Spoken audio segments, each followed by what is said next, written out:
par ces motifs.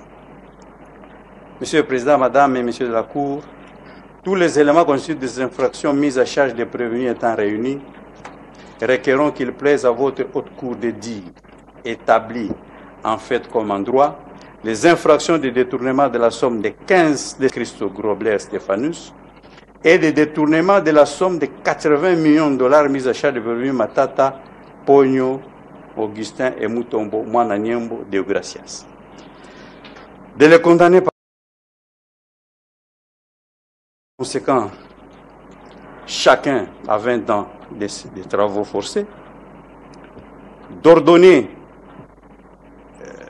leur arrestation immédiate, de condamner en outre les prévenus Matata Pogno Mapon Augustin et Mutombo Mwananyembo à l'interdiction des droits de vote et d'éligibilité après l'exécution de la peine pour 10 ans pour les premiers prévenus et 5 ans pour les deuxièmes prévenus. L'interdiction d'accès aux fonctions publiques. Vous le condamnez aussi à la privation, à la condamnation à la libération conditionnelle et à la réhabilitation. Vous ordonnerez l'expulsion définitive du territoire national après exécution de la peine du prévenu Christo Grobler Stéphanus. Condamnez chaque prévenu aux frais d'instance. Ça sera justice, j'ai dit, je vous remercie. Au fait, le prévenu Matata, en ce moment-là, était Premier ministre. En principe, ce n'est pas lui qui gère. Quelle est sa responsabilité? Lui n'est que Premier ministre. Merci, Monsieur le Président. C'est parce que le projet était piloté au niveau de la primature. Et il y avait une cellule que le Premier ministre honoraire avait mise en place. C'est à cette cellule qu'appartenait Madame Ida, qui fit par après, elle était conseillère à la primature à l'époque, qui a été nommée par après pour assurer la direction de cette société. Mais nous avons aussi trouvé certaines références de lettres par lesquelles les premiers ministres demandaient au ministre délégué des Finances, parce qu'en ce moment-là, il existait le ministre délégué chargé des Finances. Donc il était délégué par rapport au pouvoir que détenaient les premiers ministres honoraires. Donc les lettres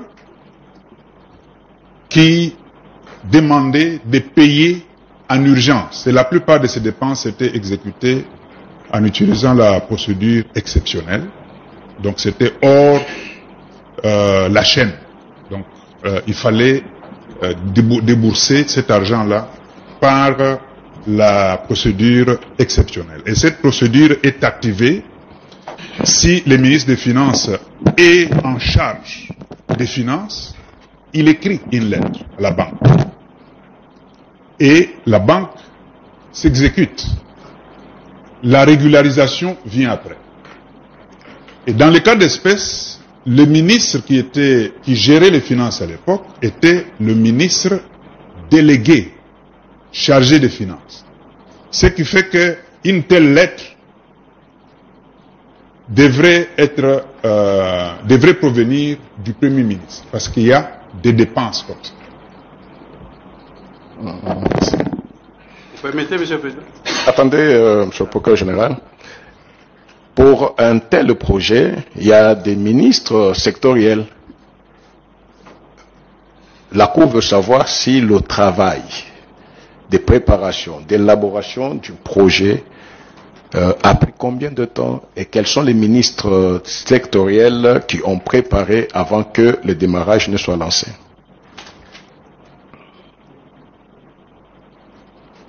Merci beaucoup, Président. L'équipe de contrôle a fait venir les ministres aussi concernés. Ils avaient été invités et ils ont répondu à nos questions. Et nous avons constaté par la suite que aucun ministre n'était vraiment impliqué. Même pour la signature du projet, ils avaient reçu la correspondance, l'invitation pratiquement le même jour, parce que c'est venu les jours avant, ils ont reçu puis sont partis pour la signature. Mais pour les documents signés, aussi bien les ordres de mission pour le contrôle, l'évaluation, le suivi, la mise en place du projet, les ordres de mission sont signés PM au niveau de la primature. Les ordres de paiement également sont signés au niveau de la primature. Même les caisses qui ont géré les fonds de fonctionnement pour différentes actions au niveau du projet, ce sont des bureaux comptables qui malheureusement n'ont pas voulu mettre à notre disposition les éléments avec leur justification. Le bureau comptable de la primature et le bureau comptable du ministère des Finances. Ce sont ces deux bureaux comptables essentiellement, pas les bureaux comptables des autres ministères qui ont également géré le reste des fonds. Pour le fonctionnement, pour le suivi, pour l'évaluation, pour le contrôle du projet. Monsieur le procureur général, vous avez la parole. Oui. Merci, Monsieur le Président. À propos de la question que vous avez, dans toute votre discrétion, posée aux inspecteurs, je voulais donner une précision parce que lors de l'instruction préjuridictionnelle, nous avons eu à entendre les différents membres du gouvernement honoraires. Nous avons entendu le ministre de l'Agriculture à l'époque, je crois que c'était M. Kabemouéou, le ministre honoraire à l'industrie, je crois M. Moussoungaï, le ministre honoraire des Finances, M.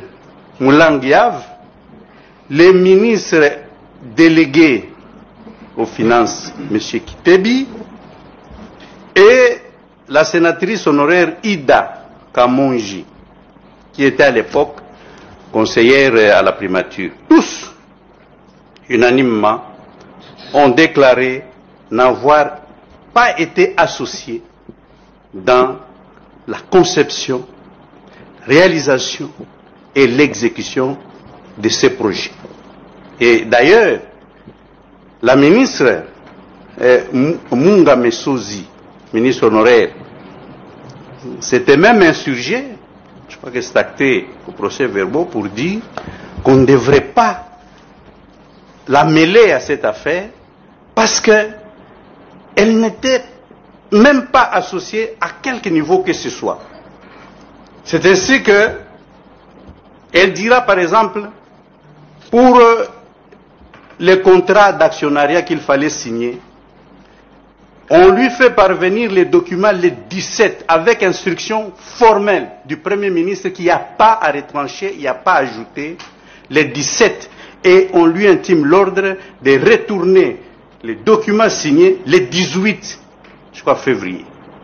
C'est ce qu'elle avait fait et elle a dit, je n'ai même pas eu le temps d'examiner la teneur de ces conventions, donc on ne peut même pas m'associer à cela. Alors, cela est d'autant plus vrai que cela s'est passé au cabinet ou à la primature, parce que nous avons les conseillers en charge du développement, je crois, un certain John Moussousa Oulimwengu.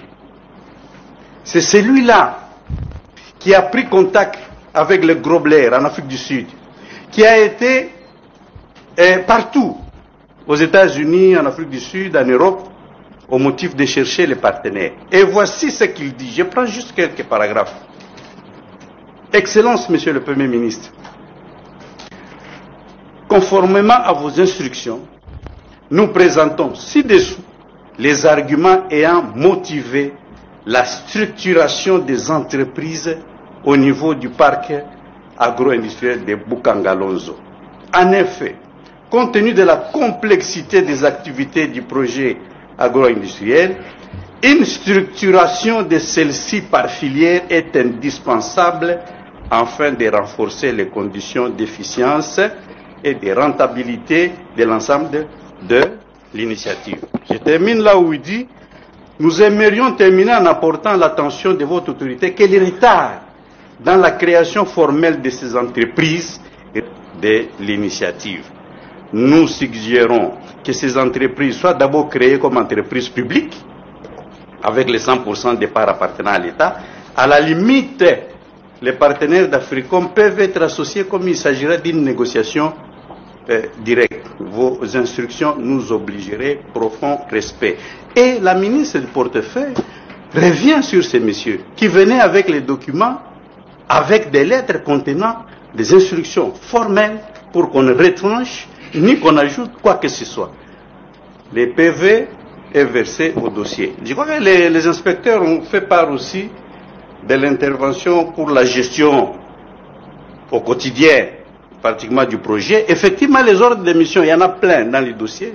Tous les ordres de mission sont signés par le Premier ministre, accordés aux membres du cabinet, donc de la primature, pour effectuer les missions, entre guillemets, des contrôles. Bon, apparemment c'était des missions de villégiature. Et les fonds transités par le comptable code 0506 de la primature. Donc, comme il vous a été dit, aucun ministère n'a été associé ni dans les décaissements, ni dans l'engagement des fonds, si ce n'est que la primature sur ordre formel du prévenu Matata. J'ai dit, et c'est la précision que je voulais donner. Merci, chers collègues.